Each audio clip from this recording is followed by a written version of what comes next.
Muita gente tem me pedido para falar aqui sobre o filme da Netflix chamado Não Olhe para Cima, ou em inglês Don't Look Up. Esse filme estreou no dia 24 agora de dezembro, né? Ou seja, na véspera de Natal, e tem causado aí uma burburinho. As pessoas estão falando desse filme, estão chocadas com o filme, estão, sabe, pensando sobre ele, e eu também fiquei muito tempo abalado pelo filme, assim, pensando sobre a história, porque o negócio ali é complicado e é extremamente realista, embora seja um filme de ficção, né? A história é de cientistas que descobrem que um cometa gigantesco está vindo em direção à Terra e a colisão desse cometa contra a Terra vai acabar com a humanidade. Vai acabar com a vida na Terra, né? Não apenas a humanidade, vai acabar com a vida na Terra. E daí, esses cientistas, dois deles interpretados pelo DiCaprio e pela Jennifer Lawrence, esses dois cientistas vão tentar levar para o mundo a notícia e levar também para a presidente dos Estados Unidos, que é interpretada pela Meryl Streep, tentar levar essa notícia e que os governos e a humanidade tomem uma providência para evitar a catástrofe, evitar o colapso. E aí começa, de fato, o desespero, porque isso vai encontrando uma série de barreiras, vai encontrando barreiras governamentais, políticas, vai encontrando barreiras do negacionismo da ciência, da imprensa, ou seja, eles vão enfrentando vários obstáculos, que é aquilo que a gente observa hoje em dia, né? E aí vale falar um pouquinho sobre os antecedentes desse filme, né? Qual era a ideia por trás dessa história? Não Olhe para Cima. Esse filme foi pensado em 2019, ou seja, é pré-pandemia, então ele não fala diretamente com a realidade do mundo pandemia, embora seja quase profético em muitos elementos. Mas o que acontece é que esse filme foi pensado para trazer ao debate o negacionismo em relação ao aquecimento global. Ou seja, o próprio DiCaprio é um ativista nesse sentido, né? Então, assim, eles queriam alertar sobre os riscos da extinção das espécies, da vida na Terra, inclusive a humana, decorrente do aquecimento global, das mudanças climáticas. Só que nesse filme eles usam como alegoria o cometa. E aí tem uma grande diferença, porque assim, o cometa, no filme, ele vai atingir, né, o impacto vai se dar em 6 meses. Eles identificam o cometa no céu e em 6 meses ele vai ter um impacto com a Terra. No caso do aquecimento global, a gente fala de um processo que é muito mais demorado, muito mais lento, a gente fala de décadas aqui, talvez 100 anos, para que as grandes consequências das mudanças climáticas atinjam de fato as pessoas, né? Então assim, a nossa geração, quem nasceu nos anos 80 como eu, quem tem 40 anos mais ou menos, nós veremos menos impacto disso do que o meu filho, por exemplo, que tem 8 anos agora e que vai ainda crescer e vai ficar adulto e vai envelhecer num mundo com mudanças drásticas em termos climáticos e em termos de geografia também, de regiões que vão desaparecer, né, regiões costeiras que vão desaparecer, e também mudança do meio ambiente. Então essa geração futura aqui é que vai arcar com o estrago, com o dano causado durante séculos também de agência, né, de interferência humana na Terra. E aqui no caso do cometa não é culpa dos humanos que o cometa venha para a Terra no filme, né? A culpa dos humanos é a ineficácia em lidar com esse desafio, com esse obstáculo, com esse perigo. No caso do aquecimento global, a culpa é nossa. A culpa é coletivamente nossa. Então, assim, a Revolução Industrial começa a emissão de gases poluentes e durante séculos a gente vai destruindo o meio ambiente até um ponto que a gente põe em risco a nossa própria existência. Então são coisas diferentes, embora a crítica esteja presente ali, né? Olha só, nós seres humanos temos que nos unir para evitar essa catástrofe. E daí, outra coisa que é importante nesse filme, que vale mencionar, é que ali eles estão criticando diretamente a gestão norte-americana, a gestão do Trump, principalmente, né? Muita gente identificou alguns personagens com o Bolsonaro, com o filho do Bolsonaro, com o Carluxo, mas ali é uma crítica direta ao mundo, né? Ao cenário, à realidade norte-americana. E você pode ver alguns tipos ali, né? Representados nesse filme. Então, por exemplo, a presidente ali, que é a Meryl Streep, né? A presidente Jane Orlean, ela é basicamente um Trump de saia. E o modo como ela governo nos Estados Unidos é como o Trump governava. Aqui é claro que você pode pensar em relação ao governo Bolsonaro, porque o governo Bolsonaro se inspira no Trump para atuar, né? Se inspirava no Trump. E deve ter um segundo personagem, que é o Jason Orlean, que é o filho da presidente, que é interpretado pelo Jonah Hill, e que o pessoal diz que é o Carluxo, que na verdade representa também os filhos do Trump, né? Porque tanto o Don Jr. quanto a Ivanka Trump, eles estavam ali na Casa Branca o tempo todo interferindo no governo do pai. Então era uma família real, entre aspas, ali, que estava atuando dentro do governo americano. Então isso se deu nos Estados Unidos. Esse contexto aí do pai, do filho, bobalhão, milionário, querendo influenciar nas políticas públicas, isso se deu nos Estados Unidos. E é claro que se dá de outro modo no Brasil com o Bolsonaro e seus filhos. Então isso é um cenário americano. Outra coisa também tem a ver com os cientistas, né? Porque você tem ali 3 personagens que são cientistas, que um deles é o do DiCaprio, que é o Dr.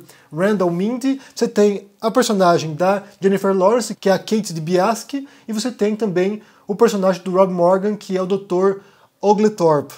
E esses 3 personagens representariam, né, seriam os tipos representantes da ciência. Pessoas que são as vozes do método científico e que vão falando para o mundo os achados da ciência e que ninguém quer ouvir. As pessoas tapam o ouvido e não querem saber, porque a realidade nem sempre é agradável. E depois você tem a imprensa representada ali também, né? Você tem ali alguns exemplos, né, de jornalistas ou de programas jornalísticos que também são inspirados nos Estados Unidos. Por exemplo, você tem ali no filme o New York Herald, que seria o New York Times. Tem um programa de televisão que seria inspirado, na minha leitura, no Good Morning America, que é um programa de entretenimento, não é jornalístico, é entretenimento, mas que eles vão pondo notícias no meio e que sempre tem esse bom tom, né, esse tom leve, né? Good Morning America, Bom Dia América. Então eles não querem trazer notícias pesadas, eles não querem aterrorizar a população, então trazem de um modo um pouco mais dourando a pílula. E daí você tem a imprensa negacionista, a imprensa alternativa, entre aspas, que traz as notícias distorcidas, deturpadas, ou em alguns casos tabloides, sensacionalistas. Então você tem ali representado nesses núcleos. E depois você tem ali um outro personagem também, que é interpretado pelo Mark Rylance, que é o Peter Isherwell, que representaria os bilionários. Então assim, ali ele condensaria, podemos pensar ali o Elon Musk, ele seria o Jeff Bezos, ou talvez junto ali o Steve Jobs ou o Bill Gates, sei lá. Ele reúne um perfil ali do bilionário excêntrico e que, graças ao seu poder do dinheiro, controla os rumos da humanidade, controla rumos de governo, tem um poder que é muito além do dinheiro, que é o poder de influenciar mesmo no futuro. Como eu disse, esses personagens, eles são quase estereótipos, né? Eles são tipos, né? São tipos de personagens que acabam fechando um cenário muito mais complexo. Porque, por exemplo, nesse filme você não vê outros parlamentares ou a oposição política atuando no filme para controlar as sandices da presidente. Você não vê isso. Então não há sutilezas. O que há é uma mensagem direta de fato. Olha só, a gente está na mão de pessoas incompetentes, a gente está na mão de pessoas inescrupulosas, a gente está na mão de pessoas gananciosas, e se houver uma situação como essa, né, de um cometa ou algum tipo de ameaça global, nós estamos ferrados, nós estamos lascados. Se não houver uma coordenação da população exigindo dessas figuras, nós estamos ferrados. E daí entra outro elemento também que é importante, que tem a ver com o negacionismo e tem a ver também com a negação da imprensa, inclusive, que é essa cacofonia de mensagens. Então, assim, diferentes veículos propagando diferentes mensagens, as redes sociais, as bolhas das redes sociais, os políticos distorcendo o debate público, e aí as pessoas não sabem para onde olhar. Não sabem ter que olhar para cima e ver o cometa chegando que vai destruir a humanidade. Inclusive, isso é dito textualmente no filme, né? Quando a presidente fala assim, não olhem para cima, olhem para baixo. Daí as pessoas põem a viseira e não querem enxergar. Então, assim, o filme, ele é muito bom, ele é chocante, ele é revoltante, porque não fala do futuro, fala do presente, né? A mensagem é essa, fala do presente. De certo modo, aborda também a questão da pandemia, porque a gente viu isso em tempo real acontecendo, né? Embora a mensagem original do filme tenha sido para falar sobre aquecimento global, a gente está diante de uma catástrofe global, que é a pandemia, e que a gente tem visto justamente essas forças atuando de modo a confundir a população. Presidentes como o Trump ou como o Bolsonaro que agiram de modo a prejudicar os cidadãos e a matar cidadãos. Então a advertência desse filme ela é real, ela é observável, ela é tragicamente realista. Embora o filme seja de comédia, seja uma sátira. Ele tem um elemento em particular que eu achei que foi mal representado, mas talvez tenha um pouco a ver com esse reducionismo do filme, né, de transformar personagens em tipos, que foi o papel dos Estados Unidos diante desse desafio. Então, assim, vem o cometa e aparentemente apenas os Estados Unidos faz alguma coisa. É como se o mundo inteiro cruzasse os braços e falasse assim, agora quem nos salvará dessa? E daí os americanos vão tentar salvar o mundo. E certamente, diante de um desafio como esse, né, de um cometa ou um asteroide, sei lá, alguma coisa que esteja vindo do espaço, certamente que o mundo inteiro não depositaria sua confiança apenas nos Estados Unidos. Outros países tomariam iniciativa e tentariam alguma coisa. Então, nesse sentido, me pareceu pouco realista, dado o jogo global de potências, de outros países que querem também hegemonia. Mas é claro que a gente tem que pensar que esse filme foi pensado principalmente para falar com a audiência americana, né? Como eu falei, todas as referências ali, todos os personagens, os núcleos, eles dizem respeito ao contexto americano. Então talvez sirva como um despertar para o americano. Olha só, você americano comece a prestar atenção, comece a tomar atitude. A mensagem não é pra gente, necessariamente, né? Embora chegue até nós, porque também fala do contexto brasileiro, né? O Bolsonaro e os seus filhos.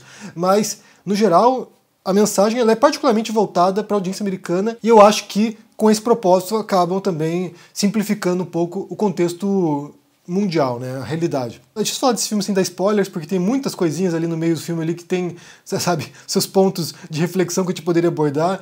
Por exemplo, o uso do algoritmo, certas questões que aparecem no meio do filme, né, o próprio caso dos bilionários, que tem coisas específicas que a gente poderia abordar, mas eu recomendo que vocês assistam, porque está na Netflix, estreou dia 24, como eu falei. Assista, porque tem muita gente que está assistindo e está se inquietando com essa história, porque ela é extremamente atual, é uma alegoria dos tempos modernos, é uma alegoria dos nossos tempos, aquilo que está acontecendo agora, que a gente está vendo a olho nu, inclusive. Quer saber se vocês viram esse filme, Don't Look Up, Não Olhe Pra Cima. Tem um elenco também brilhante, né? Um elenco estelar ali, Meryl Streep, DiCaprio, Jennifer Lawrence, entre vários outros ali, que são extraordinários. Então, assim, é um filme bastante ácido, pesado, realista, triste, e tem suas partes engraçadas. Mas me diga o que vocês pensam aí no comentário, se vocês viram, se não assistiram, assistam e se cuidem por aí, deixa aqui embaixo seu comentário, deixa a curtida, se inscreva no canal, se torne um membro ou um apoiador para dar uma força e até mais. Tchau!